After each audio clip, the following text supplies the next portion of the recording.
اصل میں تو دین میں ساری چیزیں ہونی چاہیے. ادخلوا فی السلم کافہ، اسلام میں داخل ہو جاؤ پورے کے پورے. ہاں اس کے ساتھ ساتھ اگر وہ وقت آئے کہ جان دینا بھی ہو تو یہ تو پھر نور و نالا نور ہے. ورنہ پھر یہ ہے کہ جیسے اقبال نے کہا کہ چمی گویم مسلم بلرزم کہ دانا مشکلات لا الہ.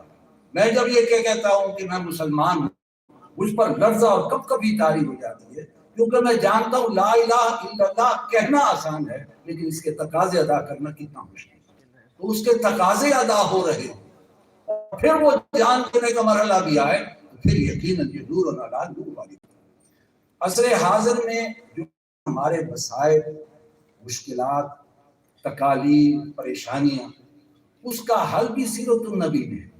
لیکن اس کے حوالے سے جان لیجئے، پہلی بات تو یہ ذہن میں رکھیے کہ یہ ساری چیزیں ہماری آزمائش کے لیے، اور اللہ ہمیں آزما رہا ہے.